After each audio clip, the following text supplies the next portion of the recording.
warahmatullahi wabarakatuh. Waalaikumsalam warahmatullahi wabarakatuh. Alhamdulillahirabbil alamin. Asyhadu an la ilaha illallah wa asyhadu anna Muhammadar Rasulullah.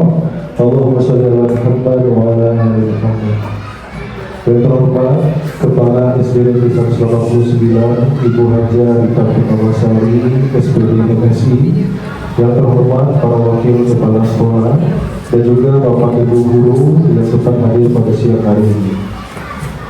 Puji syukur marilah kita panjatkan kepada Allah Subhanahu wa taala berkat limpahan karunia pada siang hari ini kita dapat berkumpul kembali di ruang kelas 6A dalam rangka kegiatan diseminasi budaya positif Kopel KKG SD Negeri 189 Palembang, Rabu 21 Agustus 2024. Marilah kita buka acara kita pada siang hari ini dengan mengucapkan lafaz basmalah. Bismillahirrahmanirrahim.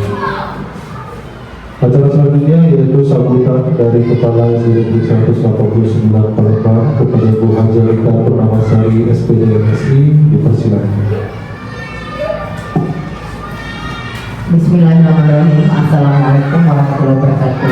Waalaikumsalam warahmatullahi wabarakatuh. Yang terhormat Wakil Kepala SD Negeri 189 beserta ibu-ibu dewan guru dan Ibu Mutia Sartika SPDGR yang pada hari ini berkesempatan untuk melakukan diseminasi budaya positif. Terima kasih untuk semua guru yang telah berperan berpartisipasi pada hari ini. Mudah-mudahan semua kegiatan kita berjalan lancar dan menjadi pengimbasan yang bisa kita aplikasikan di kelas kita masing-masing nanti. Semua harus mengikuti dari awal sampai selesai, dan mudah-mudahan Ibu Mutia di lain waktu juga bisa kembali melakukan diseminasi positif praktik baik pada kesempatan yang berbeda. Demikian Ibu akhiri. Wassalamualaikum warahmatullahi wabarakatuh. Waalaikumsalam warahmatullahi wabarakatuh. Terima kasih kami ucapkan atas sambutan yang telah disampaikan oleh Kepala SD Negeri 189 Ibu Haja Rita Purnamasari SPD MSI. Kegiatan selanjutnya untuk menambah keberkahan acara kita pada siang hari ini, marilah kita berdoa bersama yang akan dipimpin oleh Ibu Kiki Purnamasari SPD GR. Kepada Ibu kami persilakan.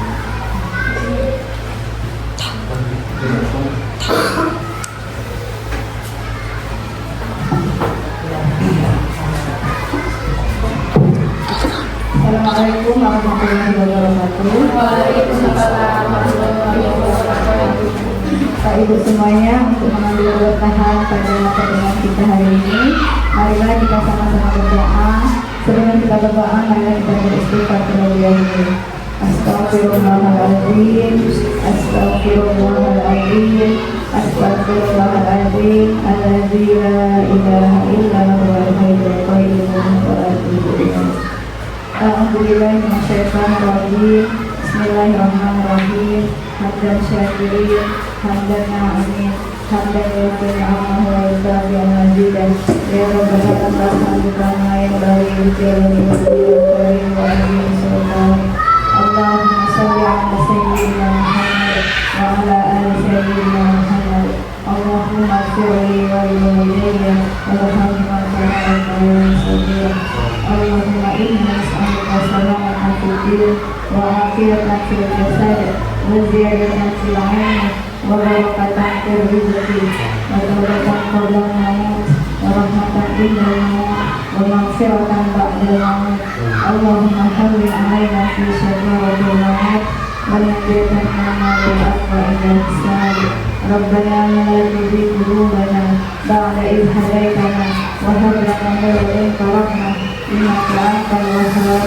Rabbana zalamna anfusana wa illam taghfir lana wa tarhamna lanakunanna minal khasirin. Rabbana atina fid dunya hasanah wa fil akhirati hasanah wa qina adzabannar. Walhamdulillahi rabbil alamin. Assalamualaikum warahmatullahi wabarakatuh. Waalaikumsalam warahmatullahi wabarakatuh. Terima kasih atas doa yang telah dipimpin oleh Ibu Kiki Purnamasari SPD GR. Acara selanjutnya adalah penyampaian designasi budaya positif oleh Ibu Mutia Sartika SPDGL. Tapi sebelum itu saya mempunyai baton terlebih dahulu. Bapak Agung adalah guru yang baik hati.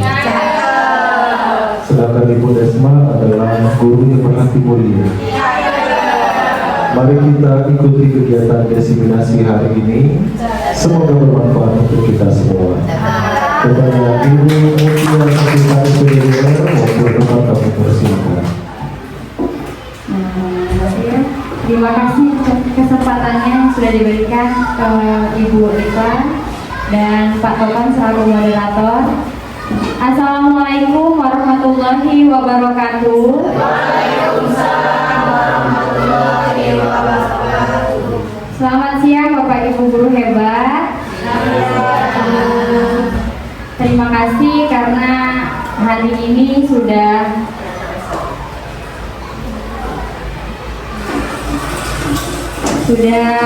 berpartisipasi dalam acara pengibasan budaya positif. Yang budaya positif ini Bapak Ibu saya dapat informasi dan ilmunya dari Pendidikan Guru Penggerak Angkatan 11 Kota Palembang, di mana budaya positif ini adalah modul 1.4 dan pada aksi nyata kami harus mengimbaskan ke teman-teman di sekolah. Sebelumnya ada tayangan video, baik sama-sama kita simak ya Bapak Ibu. Mereka yang V-nya besar cenderung untuk berbicara cepat, dan dia melihatnya kemana-mana. Itu ciri-ciri orang visual. Jujur nih saya orang visual. Kalau saya diinstruksi Bapak Ibu, kalau lagi ngomong saya bisa lupa. Karena memang secara natural ada orang-orang yang ketika berbicara dia cepat, kemudian juga dia nggak sabar, buru-buru. Dan biasanya orang visual ini kalau berpikir dia juga sangat cepat. Jadi dia berbicara sambil mikir. Makanya suka banyak itu karena dia berbicara sambil mikir Bapak Ibu. Itulah orang-orang visual. Ciri-cirinya kalau di tempat kerja kita ada yang menggebu-gebu, semangat, nggak sabaran dan lain sebagainya, please dia adalah orang visual. Jadi maklumi misalnya kalau yang mau udah buru-buru cepat-cepat segala macam, yang kadang-kadang ngeselin dikit, memang dia adalah orang visual. Satu lagi ciri-ciri orang visual kalau lagi ngetik di WA Bapak Ibu, dia biasanya suka emotnya tuh banyak. Ada emot los, mata los, ada 5 minimal gitu ya, losnya 5. Atau misalnya emot paling sopan minimal ada 5 juga gitu. Jadi orang visual ciri-cirinya kayak gitu, dan memang itu ada dalam lingkungan kerja kita. Jadi Bapak Ibu setelah tahu ilmu ini, memang dia suka dengan data dan juga fakta. Jadi kalau ada orang fake minta data, kasih aja, kami ngomel. Kalau ada orang fake dia minta cepat, ya udah kalau bisa dia akomodir aja, karena memang dia tipenya seperti itu. Mas, tapi memang birokrasi kita tidak mungkin untuk cepat beri pengertian ke orang fake, karena fake ini nggak sabaran Bapak Ibu pahamnya. Baik Bapak Ibu, sebenarnya dalam video tadi saya seperti bercermin karena gaya belajar saya sepertinya lebih ke visual. Jadi ketika nanti mohon izin Bu, mohon dimaklumi ketika saya berbicara nanti mungkin banyak yang ribet dan banyak kata nya karena pada Lokakarya 0 kemarin Bu ada ditanya oleh pengajar praktik kompetensi apa yang ingin ditingkatkan. Saya menjawab kompetensi sosial, di mana saya merasa ketika berbicara di depan umum belum percaya diri Bu, karena kosakata ya, orang yang public speakingnya bagus itu menurut saya orang-orang yang auditory, yang banyak sekali kosakata di dalam dirinya, dan saya salut kepada orang-orang seperti itu dan mau belajar Bu. Nah, ini adalah jam-jamnya rawan Bapak Ibu, karena sudah makan siang, jam-jamnya ngantuk, kita ice breaking dulu ya. Mohon kesediaannya berdiri semua Bapak Ibu.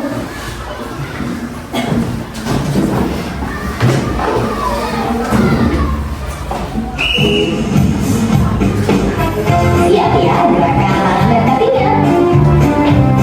Hitungan ketiga. 1, 2, 3. Tangan kanan, tangan kiri, mempunyai jari. Direntangkan, dibengkokkan, putar pergelangan.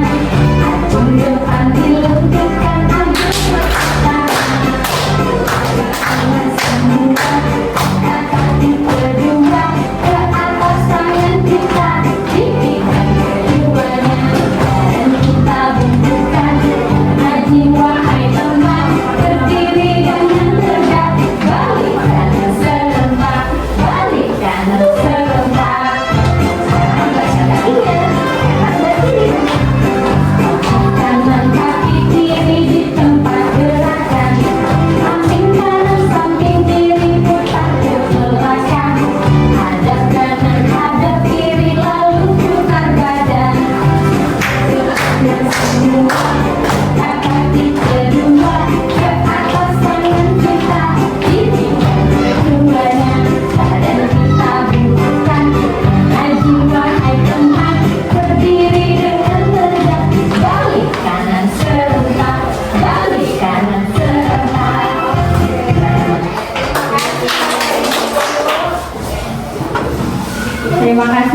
Ibu semua ya. Semoga 1 jam ke depan belajarnya tidak ngantuk. Nah, ini Bapak Ibu yang akan saya imbaskan, yaitu mengenai budaya positif, di mana di dalamnya ada makna disiplin dan nilai-nilai kebaikan. Kemudian ada hukuman, konsekuensi, dan restitusi. 3. Motivasi perilaku manusia, kebutuhan dasar manusia. 5. Posisi kontrol, keyakinan kelas, dan segitiga restitusi. Makna disiplin. Sebenarnya dari kita semua sudah tahu ya Bapak Ibu, disiplin itu kira-kira dari Bapak Ibu pengertian disiplin itu apa yang dipahami? Bapak Topan? Terima kasih Bu Mutia. Menurut pendapat saya, arti dari makna kata disiplin itu adalah mentaati segala aturan yang telah ditetapkan. Terima kasih. Terima kasih Pak Topan ya. Ada dari ibu-ibu yang lain? Sama ya Bu ya, sepakat bahwasanya yang dikatakan Pak Topan tadi, bahwasanya disiplin itu menaati setiap aturan-aturan yang ada.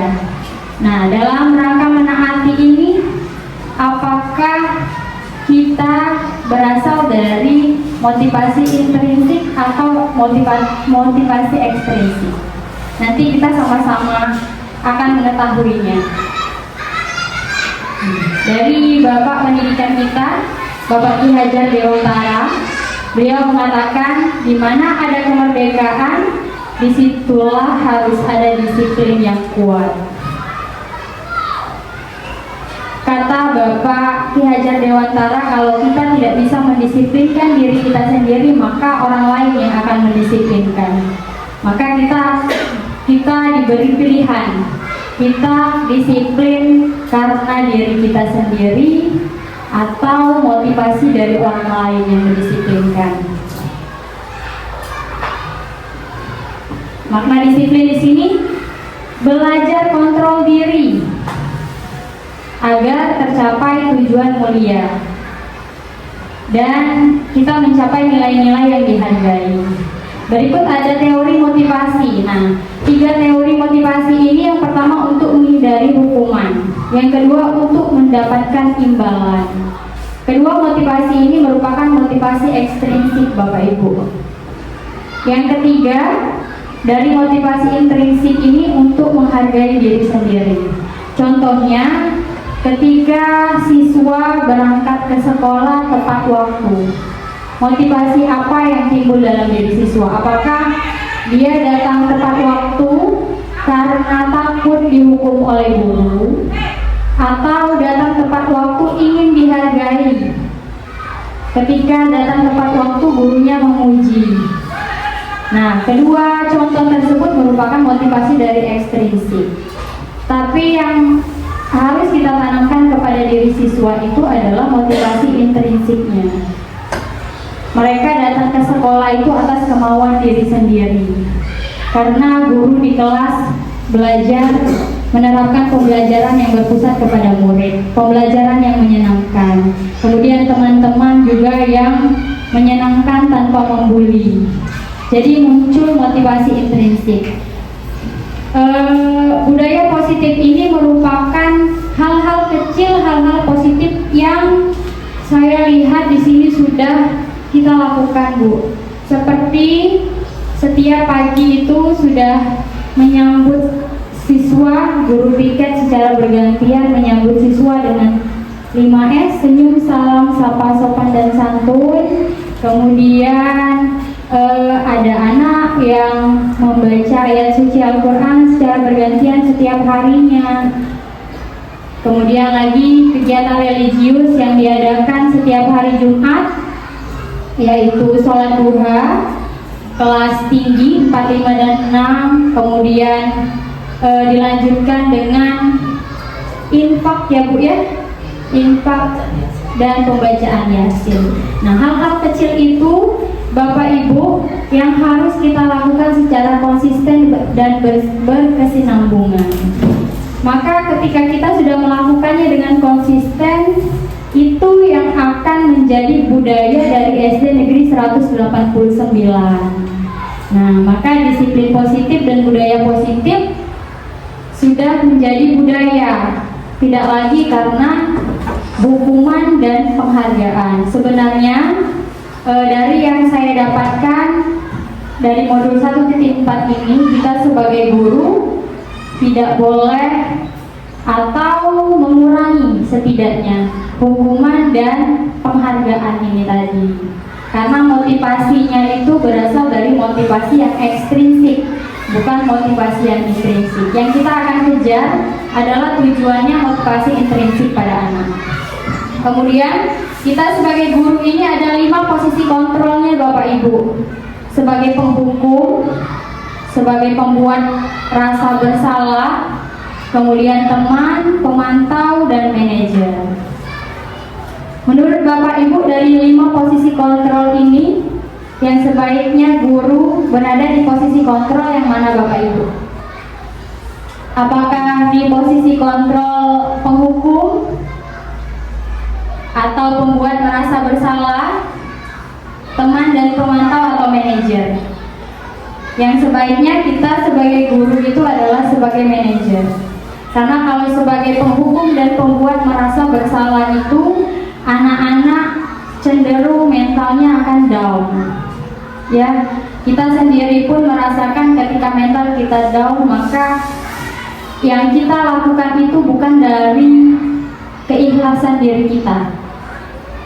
Nah, ketika posisi kontrol guru itu sebagai teman, siswa juga tidak tahu batasan. Dengan guru juga tidak menghormati dan tidak menghargai. Kemudian ada 5 kebutuhan dasar manusia. Yang pertama, bertahan hidup. Yang kedua, penguasaan, kasih sayang dan rasa diterima, kesenangan dan kebebasan. Ada anak-anak itu membuat kasus ya, misalnya dia ribut di kelas, terkadang dia hanya butuh perhatian dari gurunya yang tidak dia dapatkan di rumah, seperti itu. Jadi kita sebagai guru harus menggali kebutuhan dasar siswa itu apa yang belum terpenuhi. Nah, ini tadi budaya positif ini merupakan nilai-nilai yang sudah kita lakukan, hal-hal positif yang sudah kita lakukan, yang harus kita terapkan konsisten dan berkesinambungan, maka akan menciptakan budaya positif SD Negeri 189. Yang kita harapkan peserta didik menjadi pribadi yang bijaksana dan bertanggung jawab. Seorang guru yang baik harus memiliki kemampuan dalam mewujudkan budaya positif di sekolah. Yang tadi sudah saya katakan bahwasanya di SD Negeri 189 ini sudah banyak sekali hal-hal positif yang dilakukan. Tugas kita adalah melakukannya dengan konsisten agar tercipta budaya positif tadi. Dapat dijalankan dengan menerapkan konsep-konsep seperti disiplin positif. Disiplin positif yang tadi tidak boleh menghukum dan tidak dengan memberikan penghargaan, tetapi kita harus menanamkan motivasi intrinsik siswa dengan posisi kontrol guru dan penerapan segitiga restitusi dalam penyelesaian masalah. Ini adalah salah satu contoh, sedikit contohnya hal-hal positif yang sudah kita lakukan. Pembacaan ayat kursi, ayat suci Al-Quran pada saat pagi hari secara bergantian, kemudian guru piket menyambut siswa, kemudian ada sholat duha bersama, dan pendisiplinan siswa ketika sebelum masuk ke dalam kelas, melatih disiplin siswa serta menjaga lingkungan kelas dan lingkungan sekolah. Nah, Bapak Ibu, disiplin positif ini tanpa kekerasan dan tanpa ancaman, melainkan kita berkomunikasi secara efektif dengan siswa, dengan guru, dan juga dengan siswa. Peserta didik diajarkan untuk memahami konsekuensi dari apa yang dia lakukan. Jadi ketika dia melakukan kesalahan, tugas kita bukan menghukum. Misalnya, siswa tersebut terlambat, jadi kita hukum lari di lapangan 5 kali. Nah, itu tidak ada korelasinya, tidak ada hubungannya antara siswa terlambat dan dia harus berlari di lapangan. Yang kita harus tanamkan kepada siswa itu konsekuensinya apa. Kalau terlambat, konsekuensinya apa.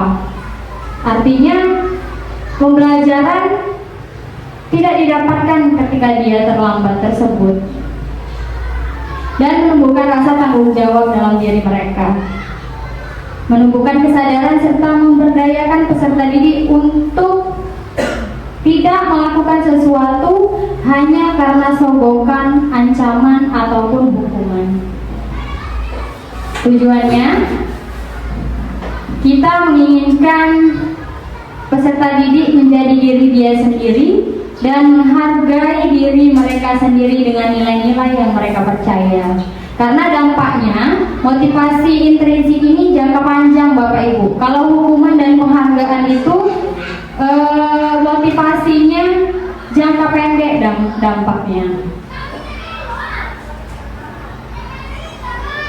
Apakah dengan memberikan hukuman pada murid dapat mengubah perilaku murid? Menurut Bapak Ibu, ada yang mau berpendapat? Yang pertama, memberikan hukuman pada murid dapat mengubah perilaku murid.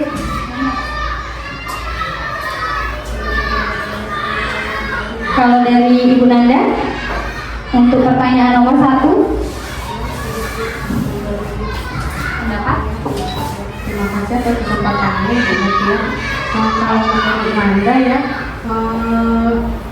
bukan, kalau hukuman itu mungkin itu yang sudah terlalu berat kali ya. Apa sih yang kita mau, mungkin misalnya baru berpakan aja, berat.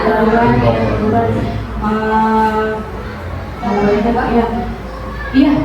Kalau menurut Nanda bisa mengubah perilaku murid yang sebelumnya, misal di kelas itu suka jalan-jalan, ngobrol, berseru, kita kasih teguran, insya Allah bisa berubah. Terima kasih Bu Nanda. Dan yang kedua, memberikan apresiasi atau penghargaan mampu meningkatkan motivasi belajar murid. Apakah demikian Bapak Ibu, ketika kita memberikan apresiasi dapat meningkatkan motivasi belajar murid? Iya. Namun keduanya ini Bapak Ibu dapat mengubah perilaku murid tapi dalam jangka yang pendek. Setelah itu mereka masih melakukannya lagi. Seperti mengapresiasi pun, motivasi belajarnya akan tumbuh ketika mereka diapresiasi. Jadi ketika tidak diapresiasi, semangat atau motivasi belajarnya berkurang. Seperti itu Bapak Ibu. Nah, untuk menghindari ketidaknyamanan atau hukuman,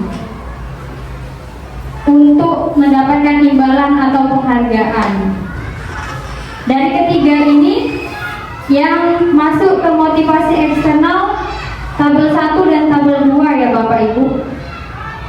Nah, jadi untuk menghindari hukuman dan mendapatkan penghargaan itu merupakan motivasi eksternal. Yang akan kita tuju itu adalah motivasi intrinsik siswa, yaitu untuk menjadi orang yang mereka inginkan. Mereka ingin menjadi orang yang seperti apa, dan menghargai diri sendiri dengan nilai-nilai yang mereka percaya. Nah, kegiatan ini dilakukan untuk menghindari ketidaknyamanan. Karena kita kalau dihukum itu merasa tidak nyaman ya Bapak Ibu. Kemudian untuk menjadi orang yang mereka inginkan, menghargai diri sendiri dengan nilai-nilai yang mereka percaya.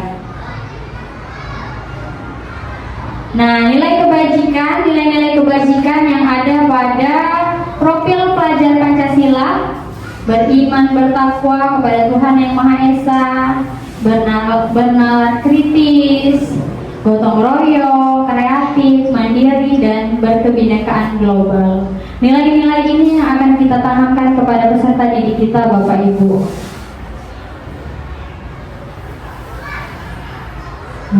Hal menarik dan di luar dugaan selama ini saat saya mempelajari motivasi manusia berupa penghargaan, ternyata penghargaan itu dapat merusak hubungan, Bapak Ibu, mengurangi ketepatan, menurunkan kualitas, mematikan kreativitas, dan bersifat menghukum. Ternyata penghargaan ini sama halnya dengan menghukum.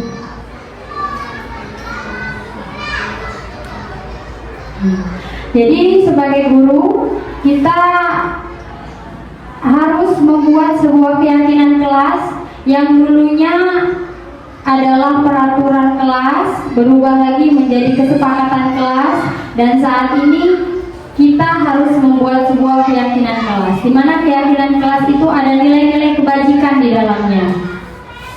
Nah, keyakinan kelas ini yang dibuat oleh siswa dan guru, bukan dibuat oleh guru saja, tetapi oleh dua pihak, guru dan siswa, berupa pernyataan universal yang mudah diingat, dipahami, dan harus diterapkan di lingkungan sekolah. Keyakinan kelas ini juga nanti Bapak Ibu akan kita jadikan landasan untuk penyelesaian kasus pada segitiga restitusi.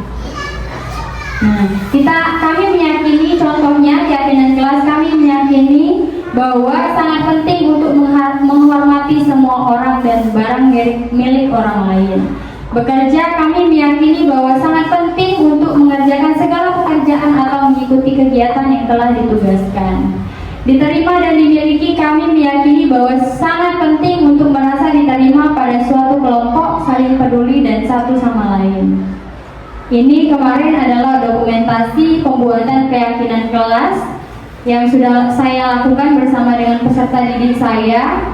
Pada pembuatan keyakinan kelas ini boleh Bapak Ibu buat dulu kelas yang diinginkan siswa itu kelas yang seperti apa. Misalnya kelas yang disiplin.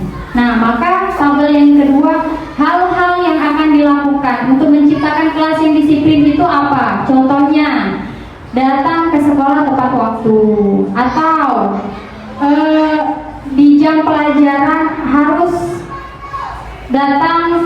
menyimak guru di jam pelajaran. Atau kelas yang diinginkan misalnya kelas yang bersih, Bu. Nah, untuk mencapai kelas yang bersih, apa yang harus kita lakukan? Piket sesuai dengan jadwal, menjaga kebersihan kelas. Seperti itu ya Bapak Ibu. Nah, sampai ke ice breathing lagi Bapak Ibu, kita sama-sama gerak ya. Posisi duduk, nggak apa-apa.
Kita lanjut ya Bapak Ibu. Di sini ada pertanyaan reflektif, di mana IPA kurang menguasai pelajaran matematika, sehingga pada saat pelajaran tersebut berlangsung dia lebih banyak berdiam diri atau menggambar di buku pelajarannya. Pada saat guru matematikanya Pak Dino menanyakan pertanyaan, IPA menjadi gugup dan tak sengaja menjatuhkan tasnya dari kursi, serta tiba-tiba menjadi gagap pada saat berupaya menjawab. Seluruh kelas pun tertawa melihat perilaku IPA yang bicara tergagap dan terkejut tersebut. Pak Dino pada saat itu membiarkan teman-teman IPA menertawakan IPA yang tergagap dan malu luar biasa. Malahan minta IPA untuk maju ke depan dan berdiri di depan kelas sambil menunjuk hidungnya karena tidak bisa menjawab pertanyaan. Kelas semakin gaduh dan anak-anak pun tertawa melihat IPA di depan kelas memegang ujung hidungnya. Nah, Bapak Ibu, di sini pada kasus IPA ini posisi kontrol dari Pak Dino ini adalah penghukum atau pembuat merasa bersalah. Jadi IPA, karena kita tidak bisa menyamakan kemampuan yang dimiliki oleh murid. Siswa kita misalnya ada 29 dengan keberagaman minat dan bakatnya. Nah, seperti yang kasus IPA ini tadi, mungkin memang IPA kurang minat dalam belajar matematika. Tetapi setelah dilihat minat IPA itu menggambar, berarti pada mata pelajaran seni ya Bapak Ibu. Nah, posisi kontrol yang diterapkan oleh Pak Dino sebagai penghukum dan pembuat merasa bersalah ini akan membuat mental IPA menjadi down. Yang seharusnya ditanya dulu sebab dari IPA tidak menguasai matematika itu apa? Pasti ada alasannya. Nah, rumusan masalahnya, hukuman itu bersifat satu arah, hanya diberikan oleh guru tanpa melalui kesepakatan, dan diberikan bisa berupa fisik dan psikis. Yang lebih parah itu adalah hukuman psikis ya Bapak Ibu. Kalau fisik bisa diobati dengan istirahat, tapi kalau psikis itu mentalnya yang kena. Kalau konsekuensi itu sudah disepakati. Murid tidak nyaman untuk waktu yang pendek berdasarkan suatu data yang umumnya dapat diukur. Sedangkan kalau restitusi itu bukan untuk menebus kesalahan. Jadi ketika siswa melakukan kesalahan itu, siswa dapat belajar dari kesalahan tersebut. Bisa memperbaiki hubungan berupa tawaran, bukan paksaan. Jadi kita bertanya kepada siswa-siswa yang akan memberi solusi. Misalnya dia melakukan membuang sampah sembarangan. Kira-kira dalam perbuatan yang Ananda lakukan, solusi apa yang Ananda akan berikan? Misalnya dia akan menjawab, Bu, kedepannya saya tidak akan membuang sampah sembarangan lagi, atau saya akan membuang sampah ke tempat sampah, Bu. Nah, itu solusi yang dihadirkan oleh siswa sendiri. Menuntun untuk melihat ke dalam diri, fokus pada solusi.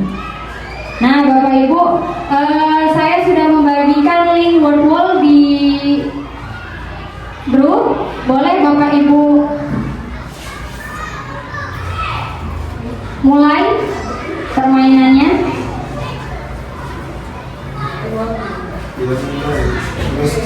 Ya, mengenai hukuman dan konsekuensi. Di situ ada permainan labirin. Iya, silakan dimulai Bapak Ibu.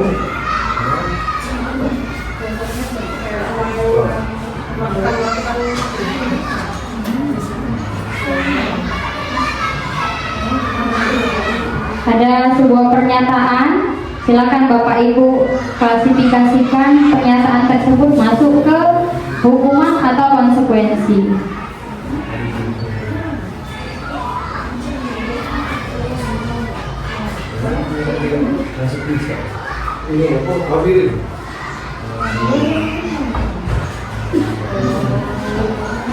Jangan kena, itu ada musuhnya ya Bapak Ibu ya, harus menghindari musuh. Ya, milih antara konsekuensi atau hukuman. Di situ ada pernyataannya. Di bawah, di paling bawah ada pernyataannya.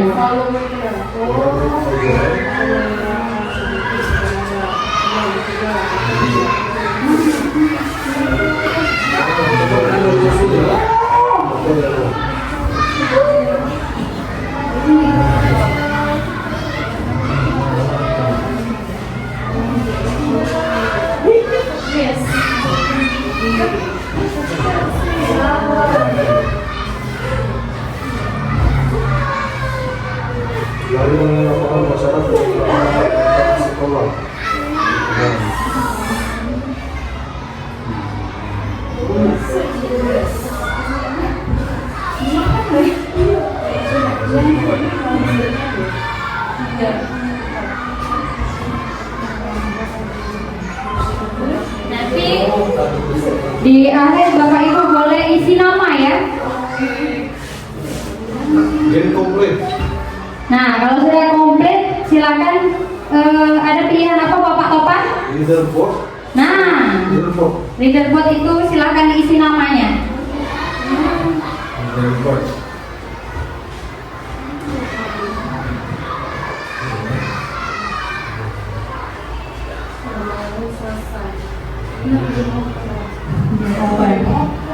Sudah?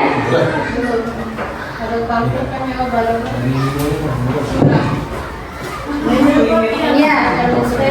Leaderboard. Tampilkan jawaban. Sudah dibuat nama belum?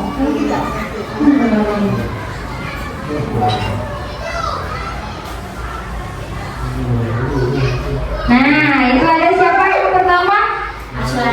Aslan. Aslan itu Pak Topan ya?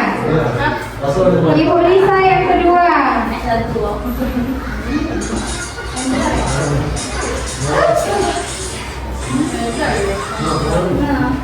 Kalau game over tuh?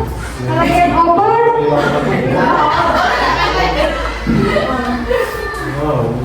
Sudah keduluan berarti.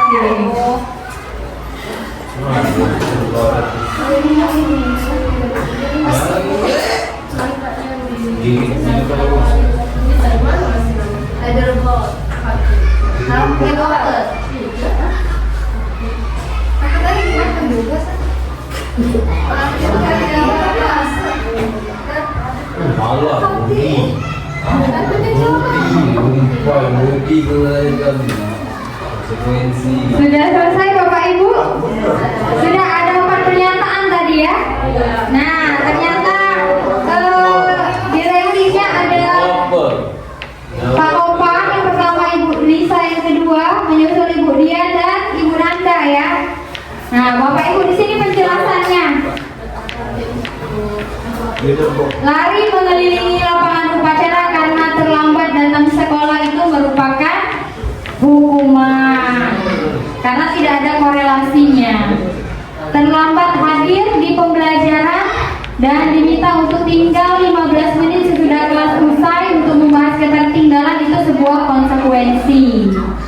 Kemudian membersihkan tumpahan air di meja karena tersenggol pada saat belajar juga konsekuensi. Nah, yang ini sama seperti pernyataan 1 tetapi di pelajaran PJOK. Ya, walaupun dia bentuknya hukuman, tetapi ada korelasinya. Di sini mata pelajaran PJOK kan ada juga materi lari ya, Bu Besma ya. Nah, jadi ada korelasinya. Jadi untuk pernyataan yang keempat ini merupakan termasuk juga dalam konsekuensi. Nah, perbedaan hukuman konsekuensi dengan restitusi. Hukuman itu sesuatu yang menyakitkan dan harus terjadi. Siswa tidak bisa menolak ketika mereka mendapatkan hukuman dari gurunya. Sedangkan konsekuensi itu sesuatu juga yang harus terjadi. Tapi restitusi itu berupa pilihan. Dalam hukuman siswa tidak nyaman untuk jangka waktu yang panjang.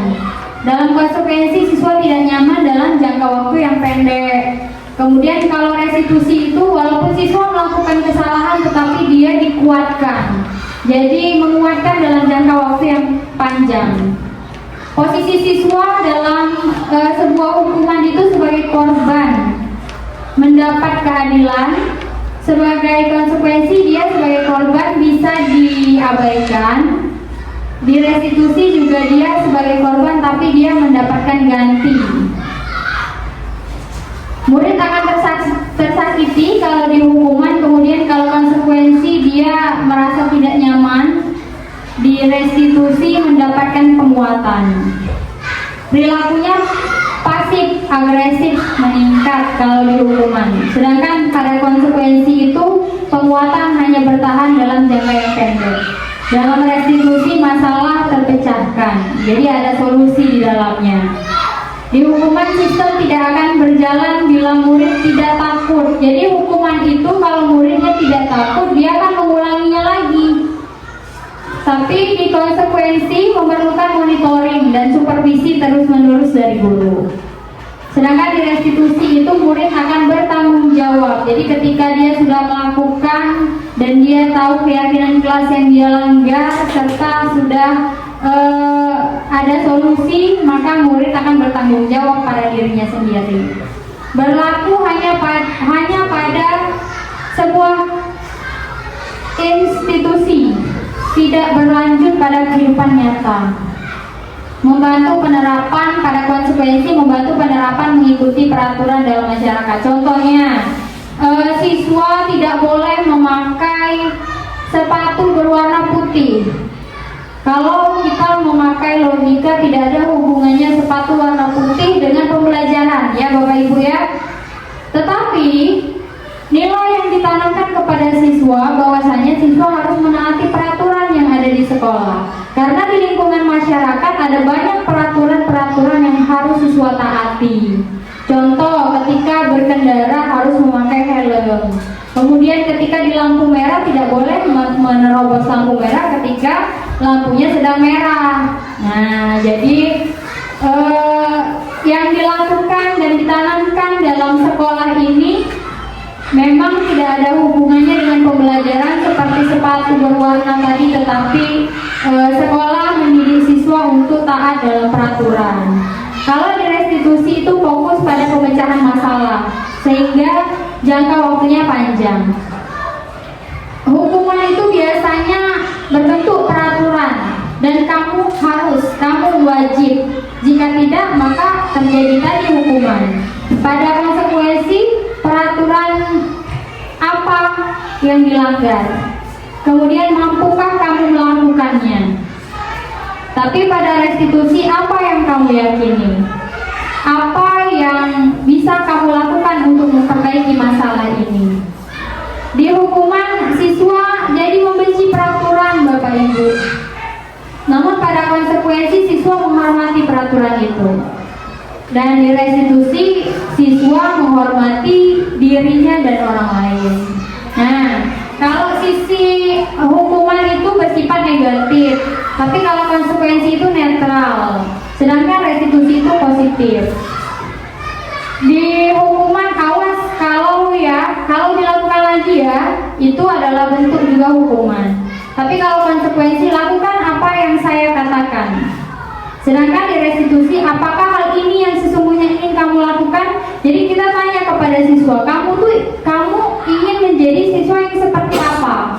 Keinginan siswa menjadi siswa yang seperti apa? Nah, modenya paksaan kalau di hukuman, kemudian pada konsekuensi itu stimulus dan respon. Sedangkan pada restitusi itu teori kontrol. Nah, Bapak Ibu, siswa menyembunyikan kesalahannya. Jadi ketika ada hukuman itu karena dia takut dihukum, dia lebih memilih untuk menyembunyikan kesalahannya. Tetapi pada saat konsekuensi itu siswa akan belajar taat peraturan. Sedangkan di restitusi siswa akan belajar memecahkan masalah. Nah, kembali ke restitusi ya Bapak Ibu. Sebenarnya restitusi ini bukanlah salah satu solusi, tapi kita bisa menerapkannya di kelas pada saat kasus dan ketika ada masalah. Restitusi ini tidak berlaku pada kasus-kasus yang berat seperti kekerasan. Restitusi ini juga bukan merupakan solusi bagi anak-anak yang berkebutuhan khusus. Restitusi bukan untuk menebus kesalahan, namun untuk belajar dari kesalahan. Restitusi itu merupakan tawaran, bukan paksaan. Kalau paksaan tadi adalah hukuman ya Bapak Ibu. Kemudian menuntut untuk melihat ke dalam diri dan fokus pada solusi, memperbaiki hukuman dan menciptakan kondisi bagi murid untuk memperbaiki kesalahan mereka, agar mereka bisa kembali ke kelas tanpa rasa bersalah. tanpa merasa diri mereka salah dan disalahkan ya Bapak Ibu. Nah, dihukum oleh penghargaan. Ternyata penghargaan itu tidak efektif, dapat merusak hubungan. Tadi sudah disinggung ya. Penghargaan akan efektif jika kita menginginkan seseorang melakukan sesuatu yang kita inginkan. Jika menggunakan penghargaan lagi dan lagi, maka orang tersebut akan bertanggung pada penghargaan yang diberikan, serta hilang motivasi dari dalam. Jika kita mendapatkan penghargaan untuk melakukan sesuatu yang baik, maka selain kita senantiasa berharap mendapatkan penghargaan lagi, kita pun menjadi tidak menyadari tindakan baik yang kita lakukan. Nah, adapun keyakinan kelas, perbedaannya dengan kesepakatan kelas. Kalau kesepakatan kelas itu lebih rinci dan detail, sedangkan kalau keyakinan kelas itu bersifat abstrak. Kalau kesepakatan kelas itu konkret dan lebih mirip pada peraturan, sedangkan pada keyakinan ada nilai-nilai kebajikannya. Nilai-nilai kebajikan universal yang disepakati dan tersirat dan tersurat. Satu lagi ya Bapak Ibu, bahwasanya keyakinan kelas ini harus dilakukan oleh siswa dan guru. Tidak boleh dengan satu arah saja.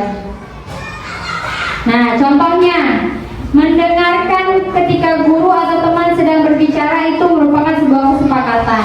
Tidak menyela pembicaraan, datang dan pulang tepat waktu, tidak mengganggu teman yang beribadah, tidak mencontek, membantu teman dalam kesulitan dan berkata sopan dan santun. Dalam kesepakatan kelas ini ada kebajikannya, tapi di keyakinan kelas lebih universal, seperti beriman dan bertakwa kepada Tuhan, menghormati diri sendiri, saling menyayangi, disiplin, bertanggung jawab, berkomitmen dengan tugas dan menghargai teman. Ini adalah video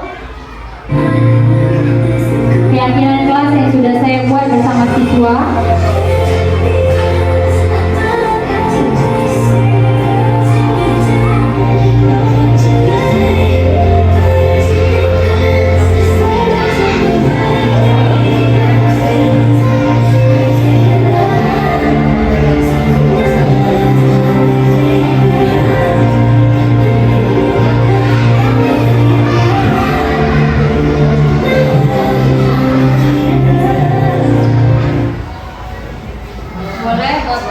Boleh Bapak Ibu mulai keyakinan kelas ini dengan menanyakan kelas yang anak-anak inginkan seperti apa dan hal-hal yang akan dilakukan untuk mencapai keinginan tersebut.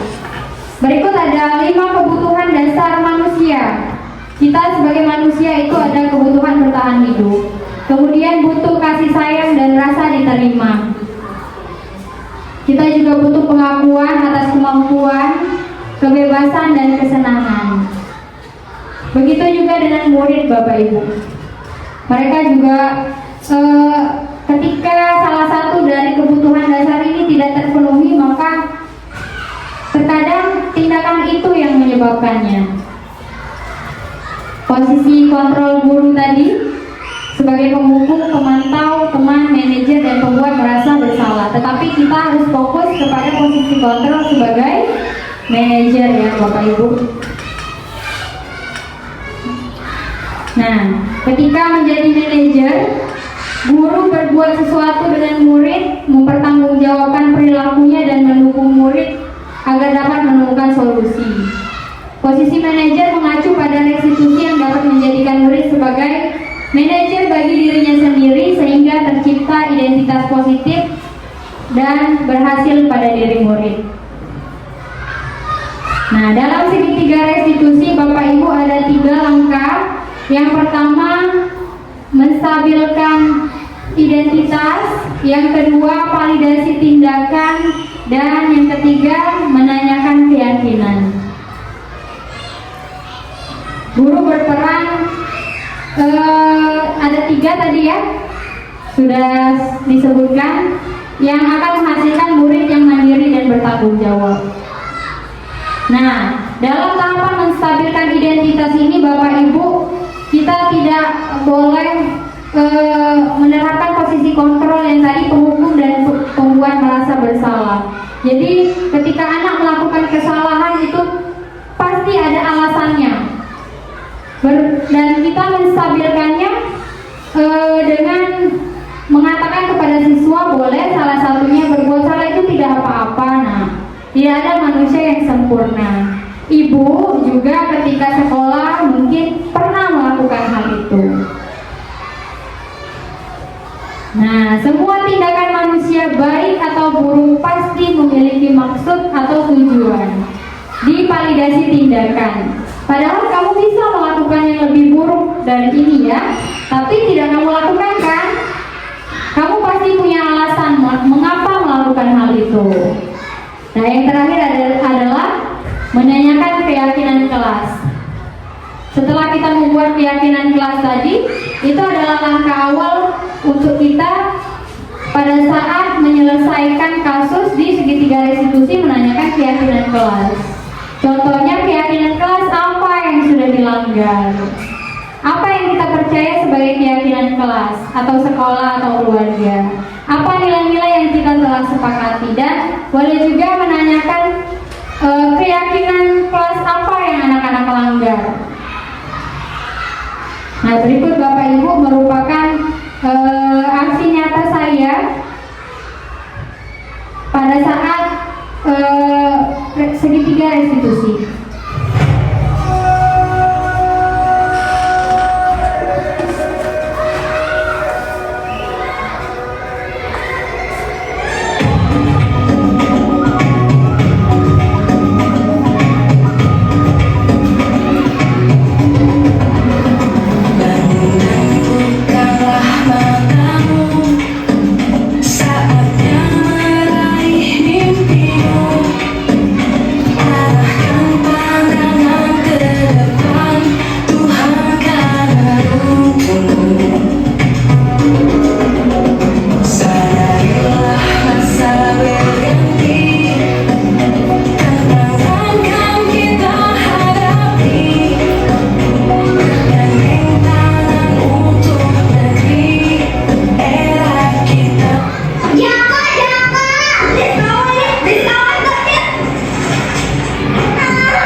Sekarang ditanya, apa yang tadi terjadi di kelas?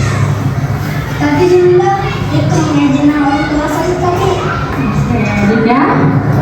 Iya, mencoret buku saya, Bu.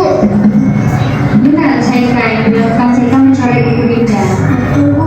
Dinda benar tadi mengejek nama ayahnya Saika.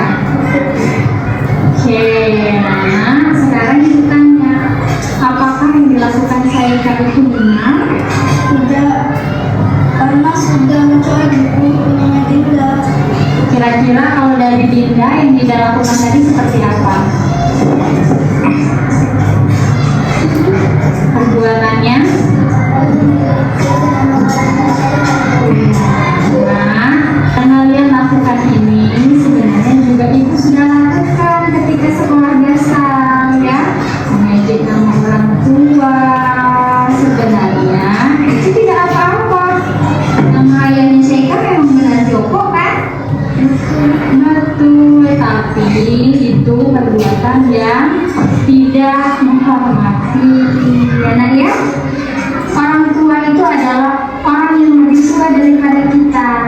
Jadi tidak boleh kita mengejek, tidak boleh kita mencela ya. Kita harus saling menghormati. Kemudian Saika, bagaimana perasaannya tadi? Marah, Bu. Marah, Saika kesal. Kesel. Jadi semua orang tuh tahu nama orang tua saya. Oke, jadi semua orang tahu nama orang tuanya Saika. Sebenarnya tidak apa-apa, berarti orang tua Saika terkenal nanti di kelas ya. Terus Dinda, apa yang Dinda rasakan tadi? Itu sedih, bukunya dicoret-coret. Bukunya dicoret jadi sedih. Dinda menangis tadi. Oke, sekarang Dinda kan itu mulai duluan. Dinda kira-kira apa yang bisa Dinda lakukan untuk menyelesaikan masalahnya? Karena saya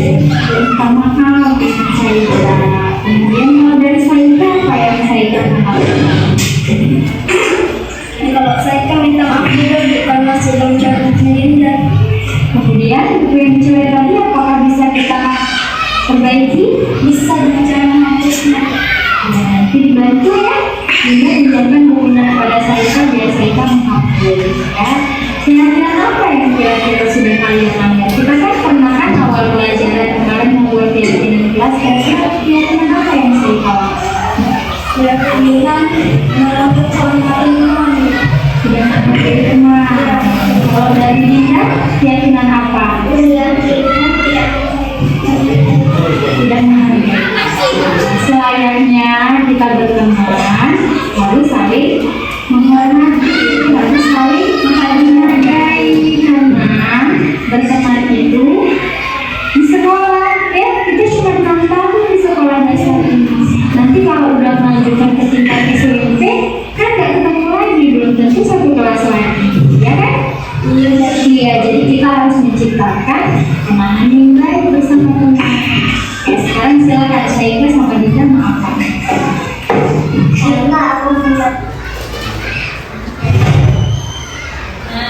Sampai di penghujung slide ya Bapak Ibu.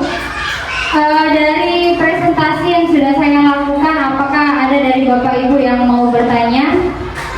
Mungkin perwakilannya? Tidak ada ya Bapak Ibu ya? Ada, Bapak Ibu? Cukup kan? Cukup? Ya, harapannya Bapak Ibu kita melakukan budaya positif ini agar tercipta dunia pendidikan ke arah yang lebih baik. Kita sama-sama menciptakan atau melaksanakan tujuan dari pendidikan yang sudah digaungkan oleh Menteri Pendidikan. Dan harapan saya Bapak Ibu, budaya-budaya positif yang sudah kita laksanakan, hal-hal positif yang sudah kita lakukan setiap hari, sama-sama kita konsistenkan dan dilakukan secara berkelanjutan agar memang benar budaya positif itu menjadi sebuah budaya dari SD Negeri 189. Baik Bapak Ibu, saya mohon maaf apabila dalam penyampaian saya terdapat kata yang keliru, kata-kata yang salah. Kepada Allah saya mohon ampun. Sekali lagi saya berterima kasih atas partisipasinya, dan kepada Ibu Hajarita Purnawasari SPD FSI, terima kasih kesempatannya Ibu. Saya akhiri, wabillahi taufiq wal hidayah. Wassalamualaikum warahmatullahi wabarakatuh.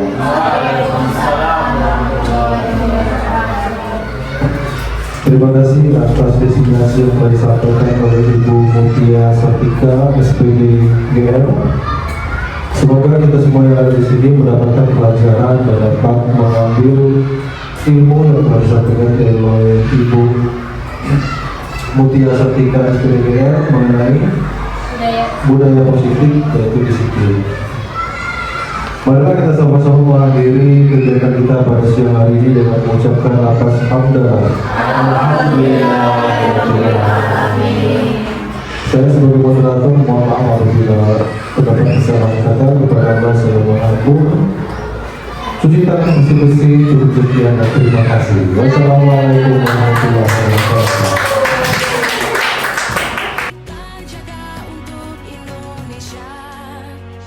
Assalamualaikum warahmatullahi wabarakatuh.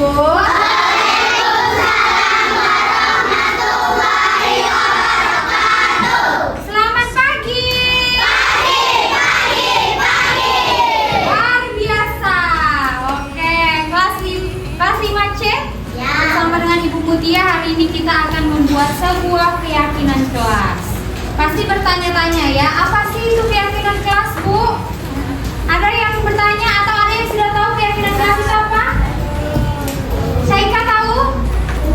Belum. Oke, keyakinan kelas ini adalah kesepakatan dari siswa dan guru yang harus kita sepakati bersama, dan di dalamnya ada nilai-nilai kebaikan atau nilai-nilai kebajikan ya.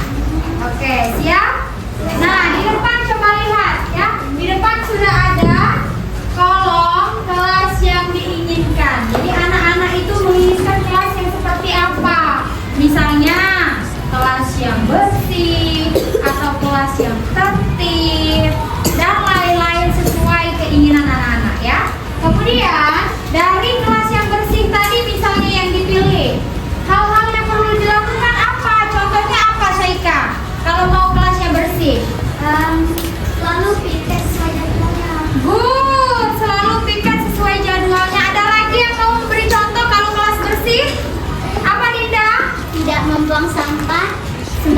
Tidak membuang sampah sembarangan. Nah, dari sini mengerti yang harus dilakukan? Nanti setelah kita tempel di sticky note-nya sudah ditulis, kemudian ditempel di depan, baru kita menyepakati apa saja keyakinan kelas. Ya, mengerti? Ada yang mau ditanyakan? Tidak. Cukup jelas penjelasan Ibu? Oke, silahkan ditulis di sticky note-nya.